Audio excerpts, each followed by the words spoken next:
Hello, my name is Anthony Mooney, and I will be explaining in this video how love is represented in the media and how these portrayals influence the way people understand and evaluate their own relationships.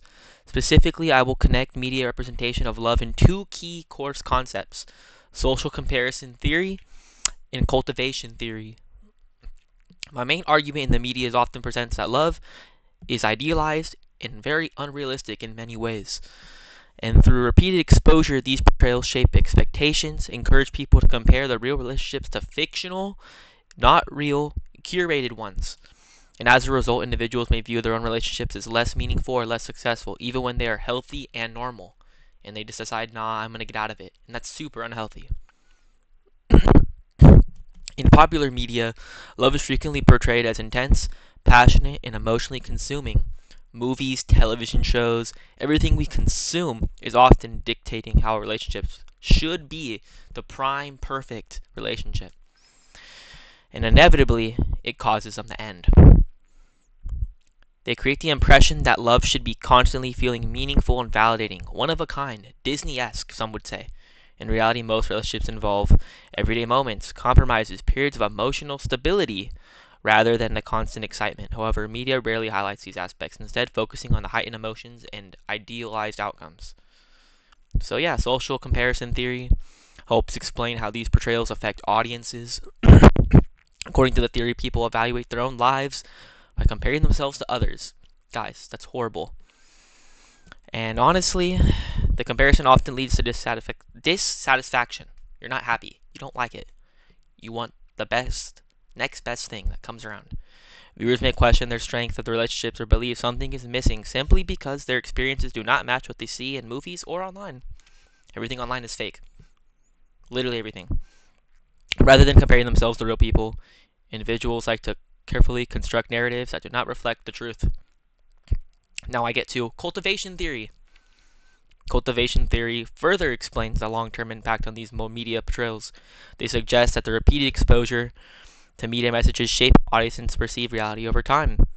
When it presents love as dramatic, passionate, and constantly rewarding, you're going to look for those same qualities in a real relationship and you're going to be let down.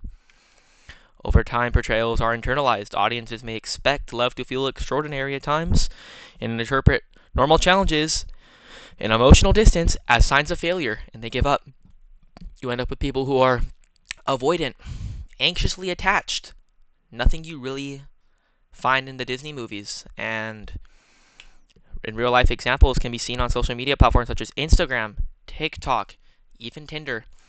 Many couples share curated highlights of their relationships, posting vacations, gifts, anniversaries, and emotional moments. These posts include all the conflict. They're not there excluded. Routines and difficult conversations that do happen. It's so sad. It really is.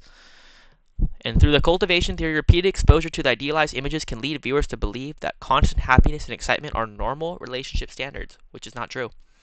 And at the same time, social comparison theory explains why individuals may compare their own relationships to the post and feel inadequate and dissatisfied, even though the content they are seeing represents only small, edited portions of reality.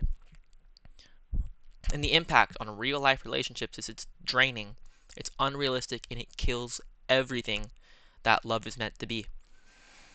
People ought to get validated. They gotta be reassured. They want to window shop and see what's the next best thing because they believe what they got isn't good enough. And it's sad. And in conclusion, media represents love and it plays a powerful role in shaping how we, the people, understand love. And honestly, through social comparison and cultivation theory, idealized portrayals encourage unrealistic expectations and they influence how individuals evaluate their own experiences in dating. It's seen in our movies, our books, our social media that we consume every day, like TikTok. I'm on TikTok every day. I probably see something about love at least once or twice while I'm scrolling. And by recognizing these patterns, audiences can engage with media more critically and develop healthier, more realistic views of love and relationships. And I hope you all just keep that in mind the next time you have some sort of problem with relationships. That's what I learned in this course, and that's what I thought was very important that people should understand. Because it's something you can really relate to your life, no matter who you are, where you're from, or what you even like doing.